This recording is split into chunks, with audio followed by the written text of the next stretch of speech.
O Olho de Horus.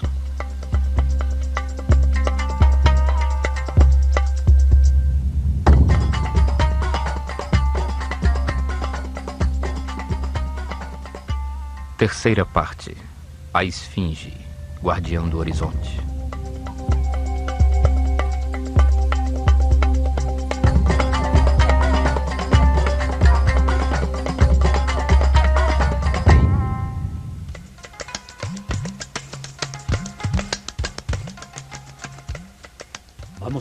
Vamos continuar a história da Escola de Mistérios do Olho de Horus, uma casta sacerdotal fechada que foi um verdadeiro poder no Egito.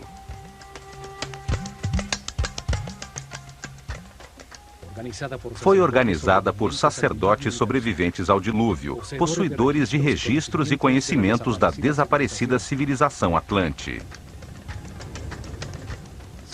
Seres muito evoluídos que viram o cataclismo como oportunidade de estruturar uma nova civilização dedicada ao aperfeiçoamento espiritual.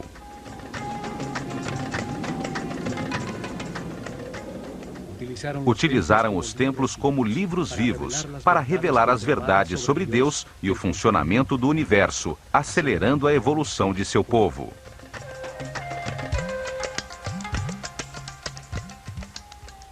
Nos templos, concentraram o conhecimento e a riqueza, transformando-os em polos impulsores do desenvolvimento da civilização egípcia. Ensinaram que o Espírito Eterno reencarna repetidamente como homem na Terra para viver um processo de aperfeiçoamento criado por Deus.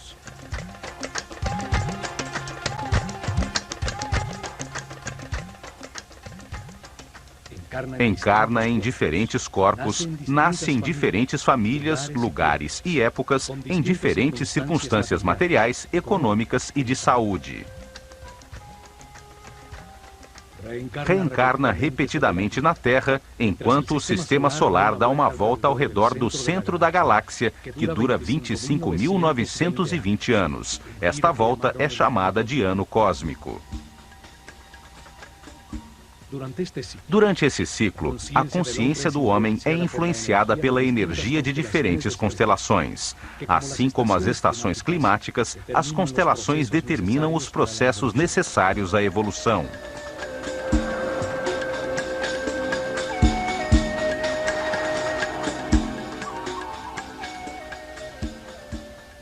Os egípcios acreditavam que as estrelas que iluminam o dia do nascimento marcam o destino do homem e, em escala maior, o de toda a humanidade. Entendiam o destino como as dificuldades da vida, o que se deve experimentar para que se aprenda. Acreditavam que o homem chega à verdade comparando os extremos, num universo dual, de contrastes, de luz e escuridão. Ao exercer seu livre-arbítrio diante das circunstâncias que atravessa, o homem aprende com os resultados de suas decisões. É a angústia que permite entender a paz, o medo que ensina a harmonia, as consequências do ódio é que trazem a compreensão do amor. Assim, vida após vida, há um processo de aperfeiçoamento espiritual. O homem nasce cada vez mais sábio, respeitoso e tolerante, até o fim do ciclo, quando torna-se um super-homem imortal.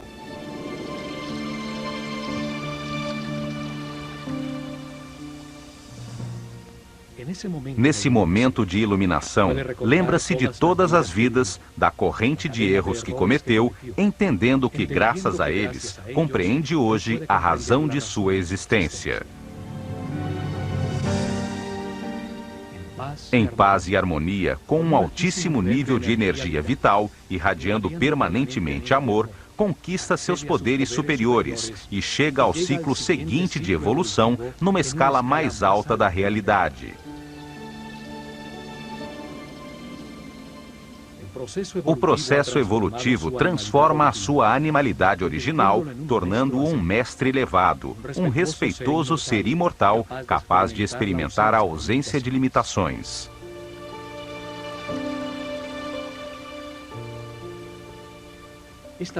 Esse modo de entender a vida proporcionou milhares de anos de paz e harmonia aos egípcios, desenvolvendo uma civilização exemplar. Os sacerdotes do Olho de Horus deixaram essas verdades no interior de seus templos. Por isso, nesta série de programas, os percorreremos um a um.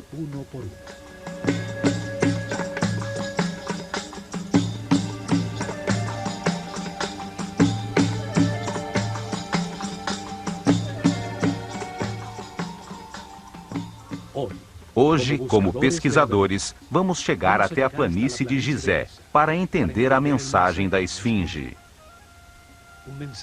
Uma mensagem que nos chega através do tempo, pois esse monólito de pedra é uma marca indestrutível para os pesquisadores do futuro.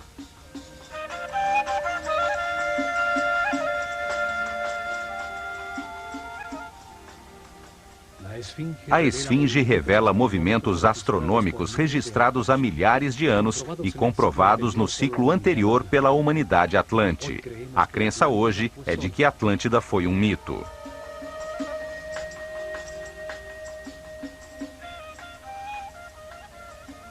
Lembremos que a história contada por Platão sobre o desaparecimento da Atlântida tem origem egípcia. Foram os sacerdotes do templo de Neith que mostraram a Solon os antiquíssimos registros sobre Atlante, uma palavra egípcia relacionada com a água. O vocábulo Atlu significa água, limite da terra pela água. Ante significa divisão de terra. A palavra composta Atlante significa, portanto, terra dividida pela água.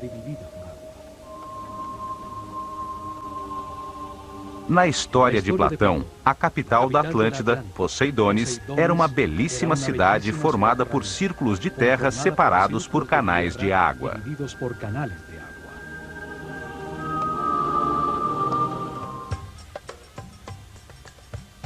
Para descobrir os segredos da Esfinge, analisemos sua forma simbólica, seu gigantesco tamanho em pedra monolítica, sua localização precisa e a direção de seu olhar. Vamos recriar os movimentos dos astros depois do dilúvio, as marcas de erosão pela chuva em seu corpo e o seu significado.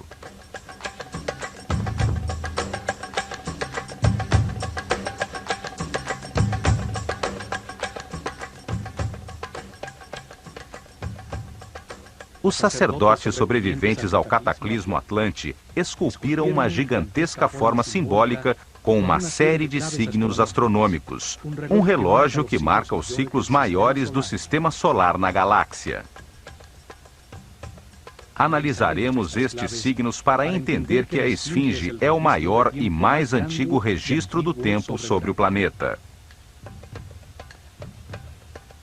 A primeira data marcada é a do Zep Tepi, o Tempo Novo, o momento em que se inicia o tempo zero da nova civilização depois do dilúvio.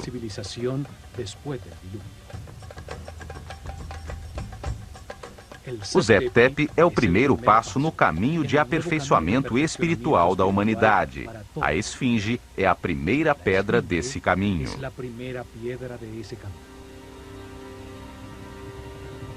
A segunda data estabelecida é a do último cataclismo, que aconteceu há 13.000 anos.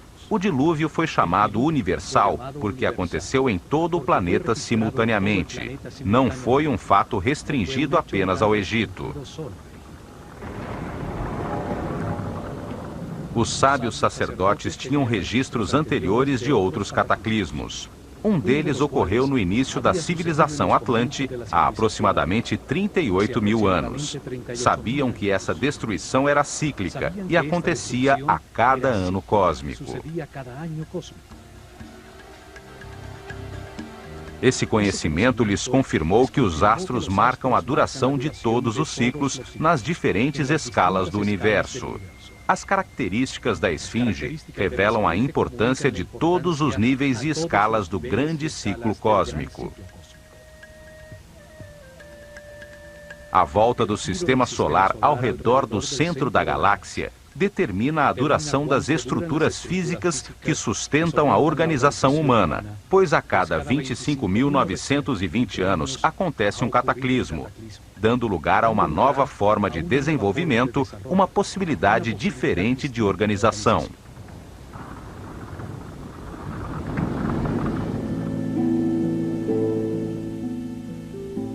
As estruturas que organizam a vida e o desenvolvimento da humanidade sofrem destruições periódicas. Ao final de cada ciclo cósmico, grandes mudanças acontecem no Sol, causando fortes alterações climáticas que destroem tudo o que foi construído na Terra. Os sacerdotes do Olho de Horus ensinaram que isso fazia parte do processo criado por Deus para permitir novos desenvolvimentos sobre a Terra, novas expressões que permitam encontrar diferentes formas de ver o universo. É como se o corpo da humanidade morresse a cada 25.920 anos para renascer numa forma mais perfeita, assim como acontece com o homem, mas na escala coletiva de uma mente maior.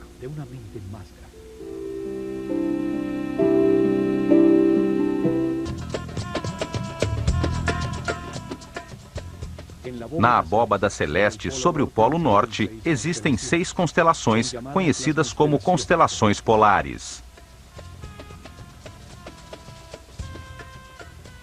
Abaixo, perto do Equador, existem 12 constelações zodiacais.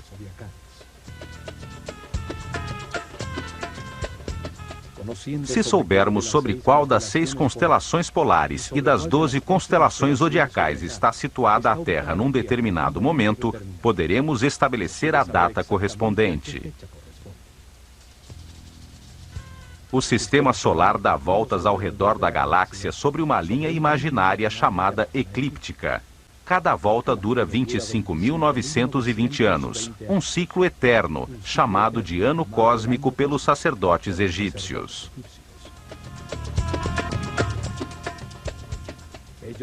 Eles dividiram essa volta de 360 graus do sistema solar pela abóbada celeste em 12 setores de 30 graus cada um.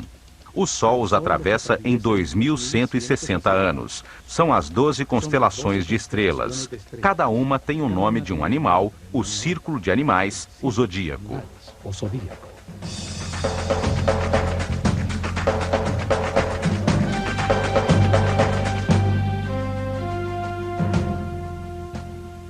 É durante essa volta que o planeta recebe as diferentes energias das 12 constelações ou signos zodiacais, que definem o destino do homem em cada reencarnação e as circunstâncias difíceis de aprendizado que deve viver.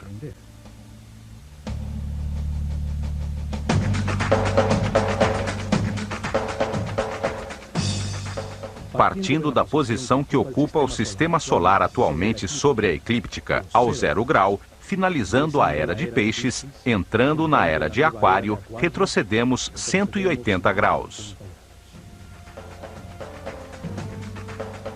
Aqui se encontrava o sistema solar há 12.960 anos, 180 graus para trás, na constelação de Leão. Os cientistas atuais dizem que aproximadamente nessa época aconteceu o final de uma era, quando o gelo se derreteu e aconteceu o dilúvio.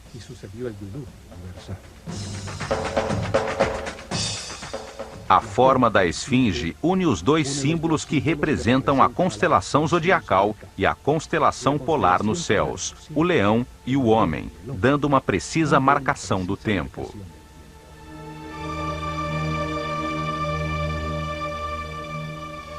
Essa forma representa os dois níveis em que se encontram essas estrelas. O corpo de leão representa a constelação homônima, enquanto o homem é o símbolo da constelação polar a que chamamos de Hércules, e que os egípcios chamavam de Tum, o Adão da mitologia astronômica.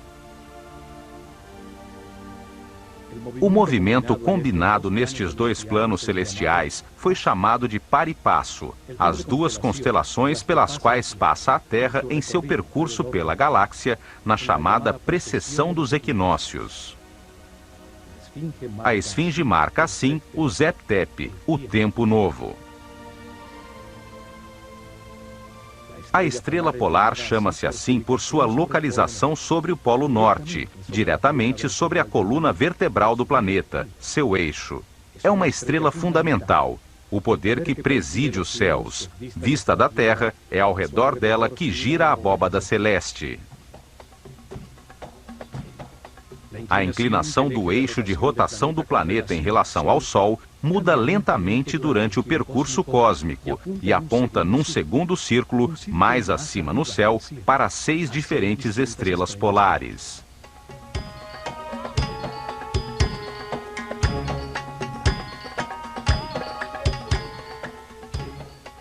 Os conhecimentos astronômicos egípcios, os registros herdados, permitiram-lhes saber que, ao dividir em segmentos de 60 graus este segundo círculo superior, se veria que o eixo da Terra aponta em direção a uma diferente estrela polar a aproximadamente cada 4.320 anos.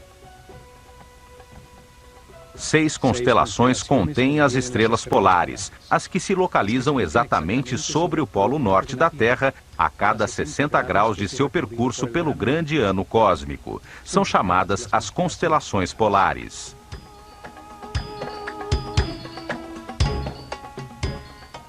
Na constelação da Ursa Menor está a estrela Polaris, localizada atualmente sobre o polo norte. É a estrela que guia os navegadores. Há 4.320 anos, a estrela polar era Alfa Draconis, situada na constelação de Draco, o dragão.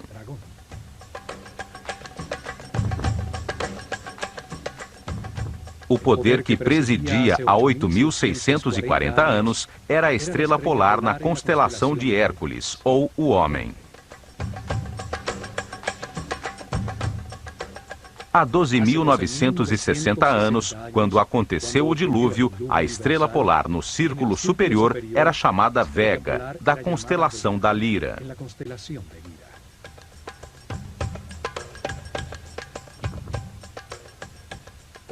E 60 graus antes, ou há 17.280 anos, brilhava sobre o Polo Norte a estrela Deneb, na constelação de Signos, o Cisne.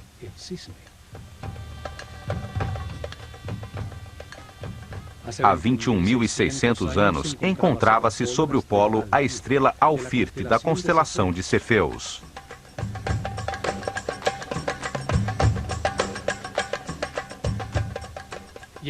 E exatamente há 25.920 anos, ou uma volta completa do chamado ano cósmico, a estrela Polaris, da Ursa Menor, brilhava sobre o polo, como atualmente. Estas duas séries de constelações afetam continuamente o homem, tanto as 6 do Círculo Alto Polar, quanto as 12 do Círculo Baixo do Zodíaco. Ambas giram sobre um eixo polar virtual situado no centro da galáxia, o eixo da coroa.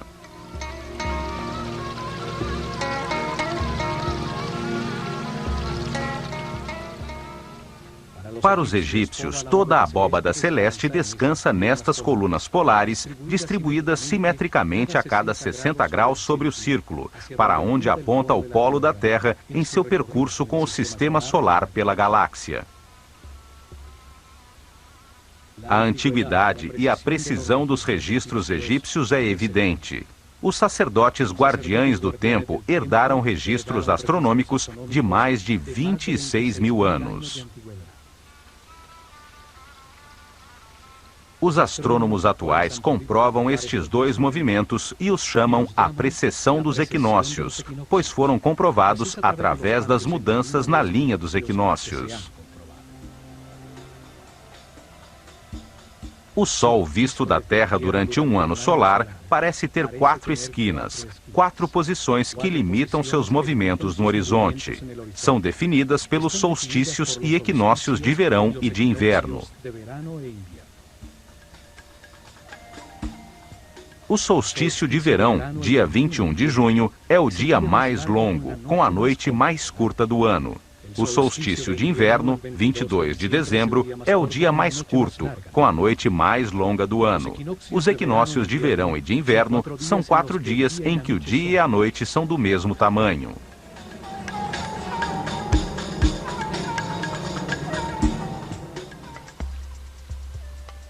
Na latitude de Gizé, o Sol nasce em frente à esfinge nos equinócios, a 28 graus a nordeste no solstício de inverno e 28 graus a sudeste no solstício de verão. Sendo o dia e a noite iguais, são dias de equilíbrio energético entre a luz e a escuridão. Dias em que se abrem as portas dimensionais de espaço e tempo, sendo por isso importantes em todas as culturas da Terra. A cada ano, a linha imaginária que une os dois equinócios muda ligeiramente de inclinação com relação ao Sol. A cada 72 anos, 1 grau. A cada 2.160 anos, 30 graus. E a cada 25.920 anos, muda 360 graus.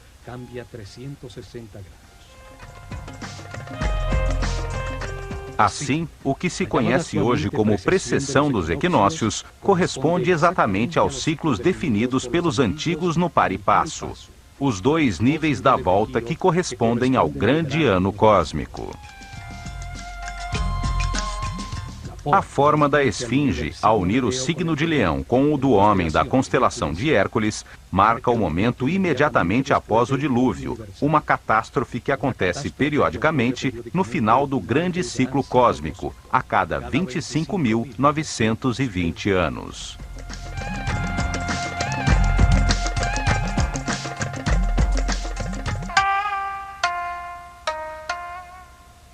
A esfinge é a maior escultura da Terra. Seu imenso corpo foi esculpido numa só rocha para permanecer incólume através dos séculos. É um gigantesco monólito, uma única rocha talhada na planície de Gizé, com 80 metros de comprimento, 13 de largura e 20 de altura. É do tamanho do quarteirão de uma cidade média. Para dar forma ao seu corpo, cortaram e retiraram a pedra em enormes blocos, que usaram depois para construir em frente a ela 2 templos maciços.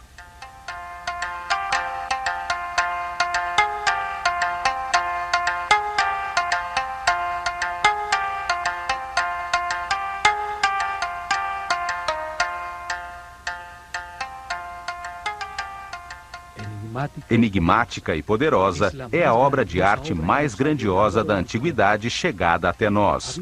Viu nascer, mudar e desaparecer várias culturas ao seu redor.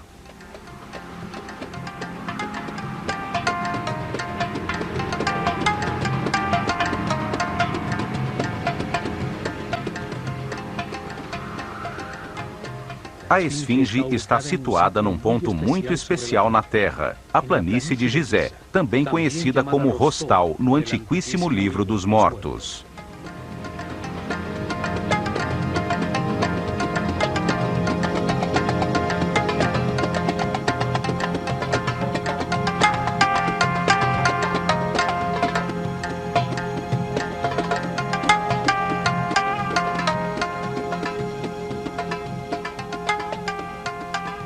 Seu corpo de leão descansa sobre a linha paralela ao norte do Equador, aos 30 graus de latitude, e quase exatamente sobre o meridiano que passa a 30 graus de longitude entre os polos norte e sul.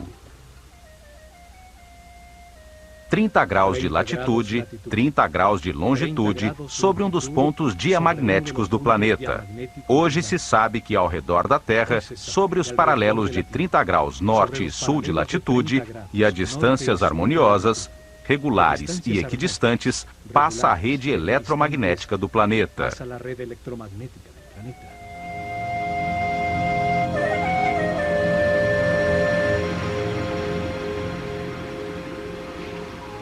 Todos os seres vivos, sem exceção, têm uma rede nevrálgica, uma matriz que capta e distribui de uma maneira harmoniosa a energia que todo o corpo necessita. A Terra está rodeada por essa rede geometricamente pura de linhas equidistantes, baseadas em poliedros regulares, por onde passa a energia que a mantém viva.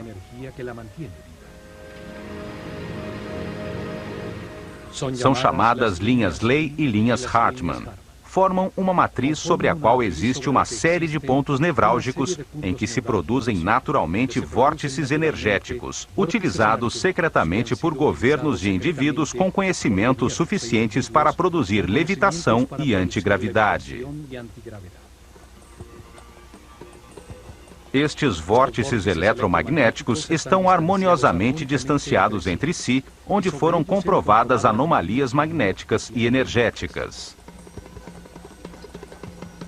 O Triângulo das Bermudas, do Dragão e do Diabo, onde ocorreram desaparecimentos misteriosos, são pontos diamagnéticos reconhecidos. Em outros, estão estrategicamente localizadas pirâmides de diferentes culturas ou bases militares de várias potências.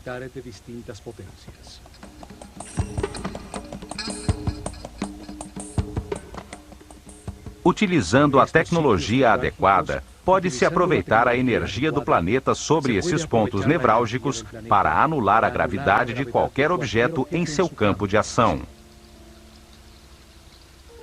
Também nestes pontos foram realizadas experiências de translação dimensional, como as realizadas nos Estados Unidos no chamado Projeto Filadélfia, coordenado por Nikola Tesla em 1943. Nestes vórtices se produzem portas dimensionais que se abrem e se fecham ao entardecer nos dias de equinócio. Os egípcios consideravam o dia dos equinócios como a porta de Maat, a deusa do equilíbrio e da justiça. Nestes dias, realizavam cerimônias especiais com iniciados da Escola de Mistérios na planície de Rostal. Aproveitavam o vórtice para culminar os anos de preparação, nos quais os sacerdotes dos 5º e 6º níveis de consciência eram impulsionados por uma força externa para experimentarem dimensões mais elevadas.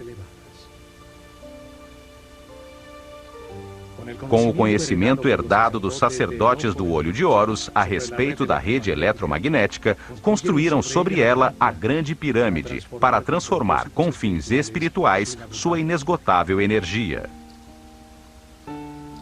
Na Grande Pirâmide, recebiam no corpo as energias condensadas do planeta, conseguindo altíssimos níveis de vibração, como se obtivessem estados especiais de consciência.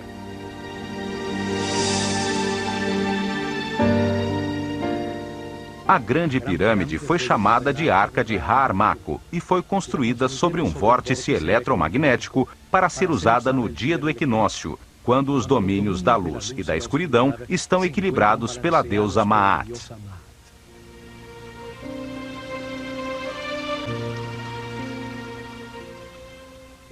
Nesses dias, nasciam os Néters, espíritos excepcionais, os Shensu-Hor, seguidores de Horus, irradiando amor e guiando o povo, elevando seu nível de consciência com seu exemplo e informação sobre a realidade do universo.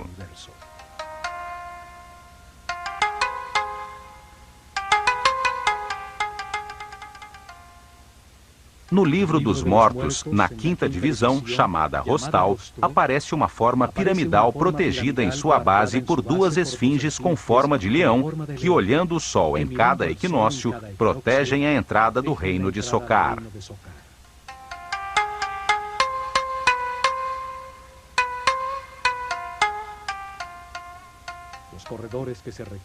Os corredores que levam ao topo se parecem com as passagens da Grande Pirâmide. É lá que acontece a transformação do Osíris interior de todo ser humano. Lá encontra a iluminação que o transforma em Horus, o super-homem imortal. A forma de leão também tem relação com esse processo evolutivo. O leão é o mais evoluído dos animais. Representa para os egípcios o momento final como animal, possuidor de uma consciência em evolução que se converte num super-homem. Estas e outro grande número de considerações fazem do lugar onde está localizada a esfinge algo muito especial, além da crença de que a esfinge é apenas uma escultura e a Grande Pirâmide um túmulo. Duas razões deram lugar à crença de que o faraó Quefren, que reinou do ano 2520 a 2494 a.C., foi quem ordenou que a esfinge fosse talhada num só bloco de pedra.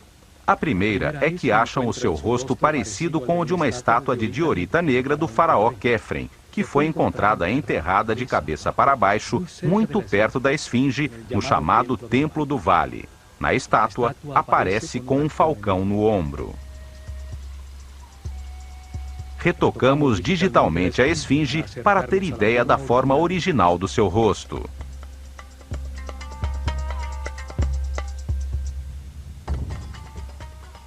Achamos que as duas feições são muito diferentes das de Quefren.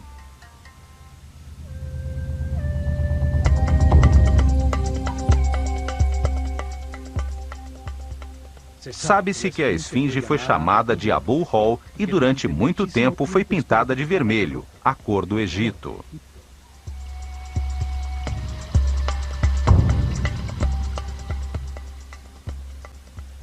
O tempo levou embora o peitoral de pedras semi-preciosas, o simbólico enfeite do queixo, as cores de seu elegante turbante e todas as pedras polidas de granito branco da pirâmide de Quefren.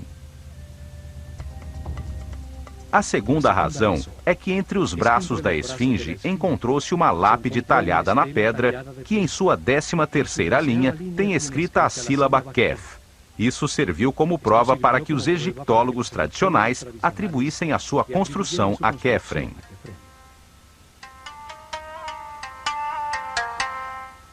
A lápide foi escrita pelo faraó Tutmoses IV, que reinou de 1401 a 1391 a.C., para comemorar a restauração e retirada da areia que a cobria. Ali se afirma que a esfinge é a personificação de um grande poder mágico que existe neste lugar desde o início dos tempos, o Zep-Tepi.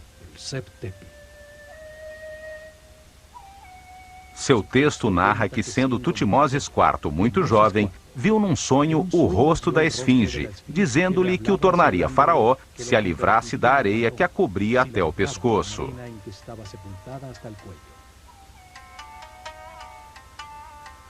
A realidade é que não existe nenhuma inscrição que afirme quem a construiu. Não se refere a Quefren como seu construtor. Certamente foi um dos restauradores que, como Tutmoses IV, limpou-a da areia através dos tempos.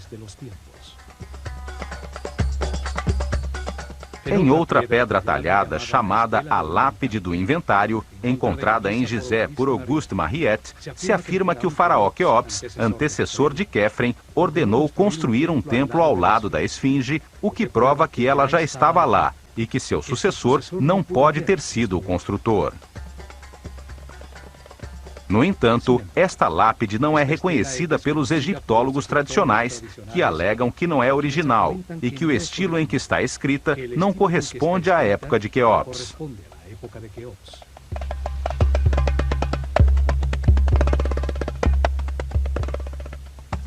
A realidade é que a esfinge permaneceu sepultada na areia por milhares de anos.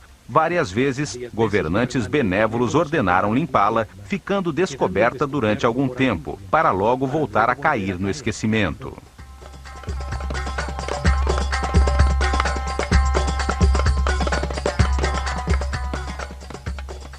A direção de seu olhar acrescenta outro dado a este mistério. Sua cabeça de homem olha fixamente para o leste, contemplando o nascimento do sol há milhares de anos.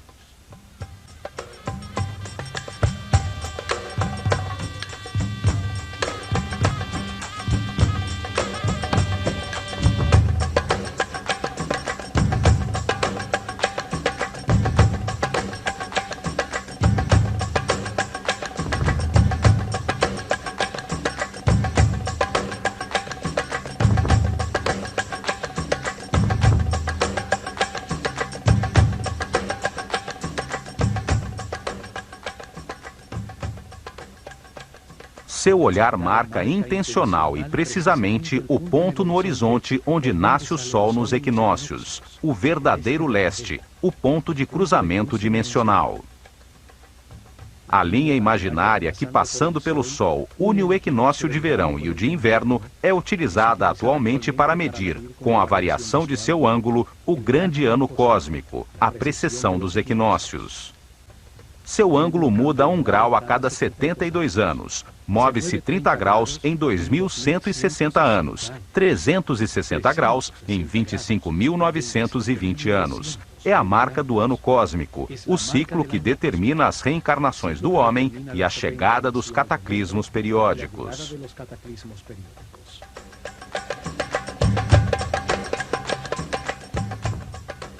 Utilizando a localização precisa da esfinge, cientistas norte-americanos realizaram simulações da abóbada estelar, programando no computador a posição da Terra a 12.960 anos sobre a eclíptica, a curva que percorre o sistema solar.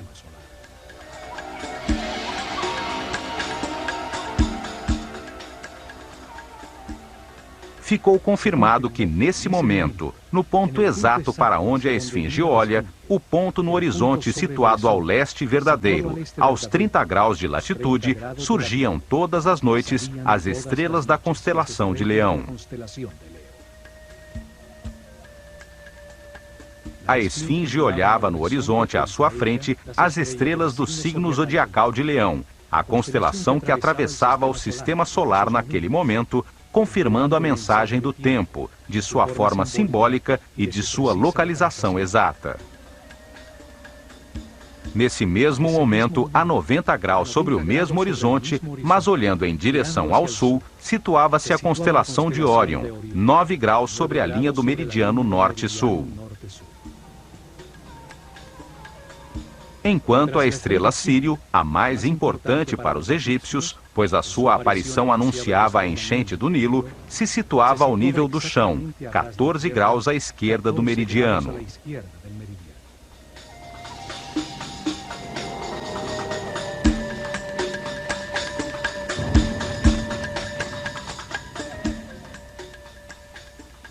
A data transmitida pela esfinge, o início da nova civilização, o Zep-Tep, está confirmada pela relação da sua forma simbólica com a constelação zodiacal de Leão e polar de Hércules. Seu olhar em direção à saída do Sol no equinócio da primavera e à saída das estrelas de Leão à noite a convertem num relógio astronômico preciso.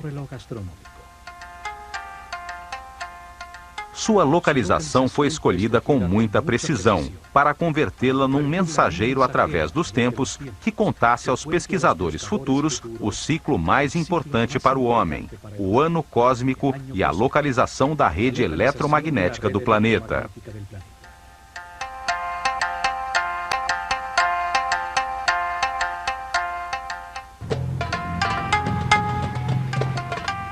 Outro elemento na esfinge também confirma o Zep-Tep, o momento de sua construção. Trata-se de uma prova de origem geológica e climática.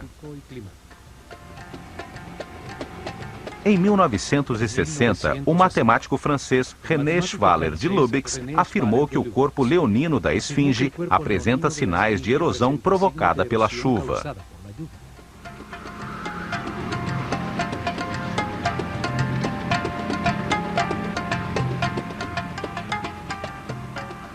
Isso surpreendeu a todos, pois está confirmado que a esfinge ficou enterrada debaixo da areia até o pescoço, 90% do tempo dos últimos 4.500 anos.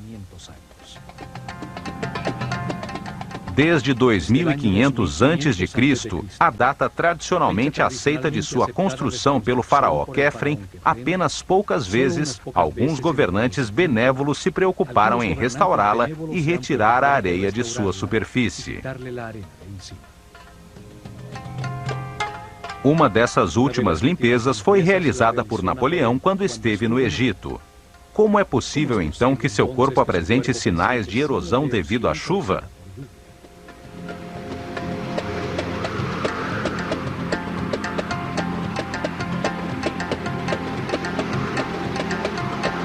Está mais do que comprovado que o clima do Egito, árido e pouco chuvoso, não se modificou nos últimos 4.500 anos. Os cientistas nos dizem que a mudança climática radical que aconteceu nessa região no fim do Pleistoceno converteu-a, aos poucos, no deserto que vemos agora.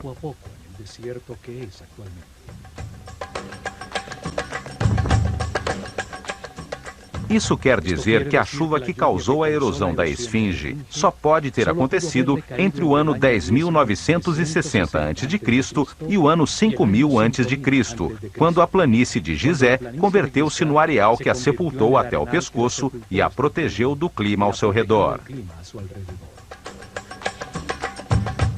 Uma expedição da Universidade de Boston comprovou as marcas de erosão, confirmando que eram causadas pelas chuvas e determinou que as profundas marcas foram geradas durante milhares de anos.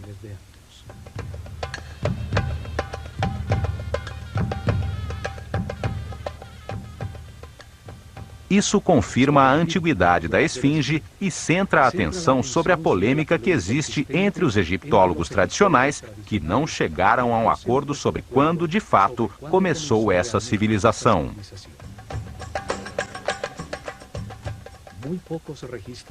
Pouquíssimos registros de governantes sobreviveram até hoje, e os existentes são aceitos apenas parcialmente. O papiro de Turim e a galeria dos cartuchos no templo de Osíris, em Abidos, têm os nomes dos faraós aceitos atualmente.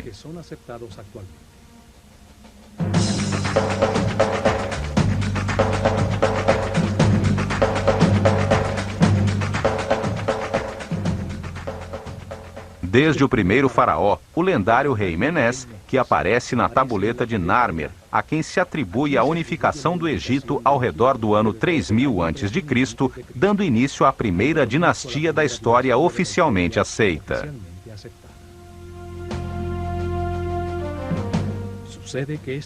Acontece que essas listas, e a que o sacerdote Maneto escreveu no ano 300 a.C., em sua História da Civilização do Egito, começam na realidade muito antes no tempo, com outros governantes que não foram aceitos, alegando-se que eram mitos.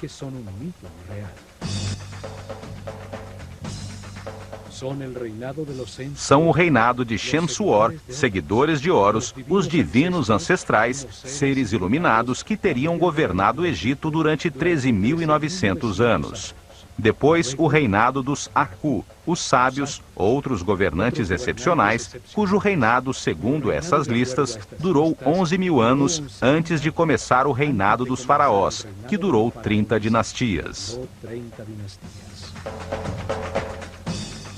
Isso quer dizer que a civilização existiu no Egito ainda antes do dilúvio, durante o ciclo anterior a que chamamos Atlante, e que no Zep-Tep um novo ciclo recomeçou a partir dos conhecimentos herdados.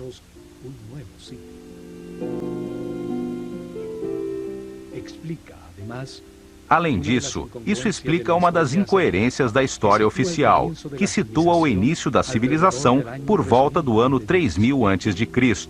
Ninguém entende como as ciências, a arte, as técnicas de arquitetura e a escrita de hieroglifos aparecem nessa data totalmente desenvolvidas, com realizações iniciais nunca ultrapassados posteriormente.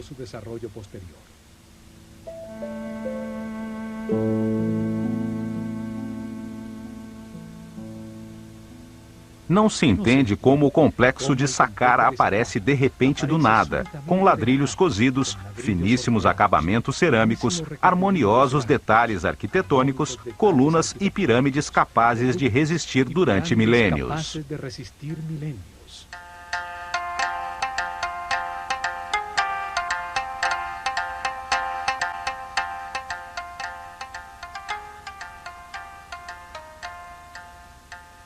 É como se a nossa atual civilização tivesse construído o ônibus espacial sem ter desenvolvido nunca os aviões de lona, os DC-3 e os voos Gemini que levaram o homem à Lua.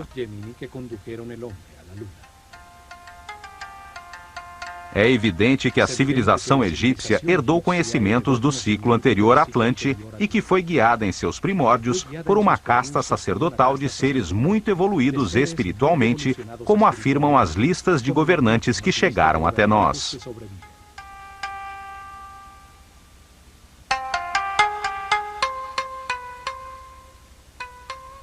Isso confirma que a esfinge foi talhada na pedra por sacerdotes da escola de mistérios do Olho de Horus, logo depois do dilúvio, no período pré-dinástico do Egito. A esfinge é uma imensa escultura, construída em uma só peça para resistir incólume à passagem dos séculos. Sua forma simbólica foi cuidadosamente escolhida para tornar-se um relógio astronômico. Foi colocada de uma maneira precisa sobre um ponto diamagnético do planeta, indicando forças planetárias no ponto onde posteriormente se construiu a Grande Pirâmide.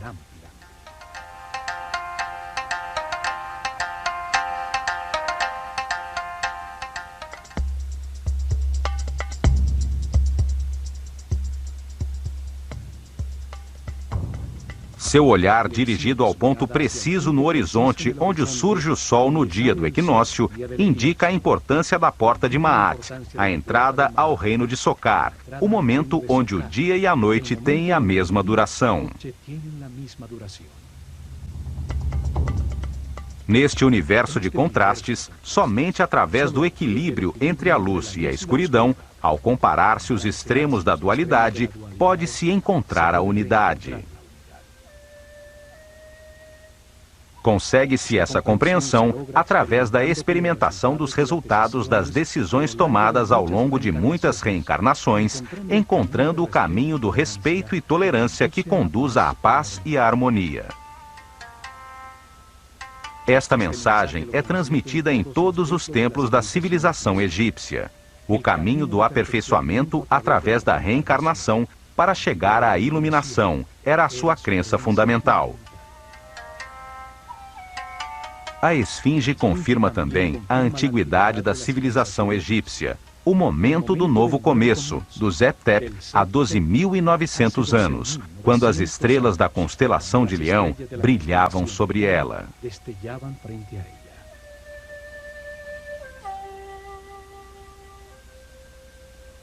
A esfinge marca a existência do ano cósmico, o ciclo mais importante para a humanidade. Confirma que, se de fato a civilização Atlante existiu, representa a certeza de que existe uma alta escola de sabedoria.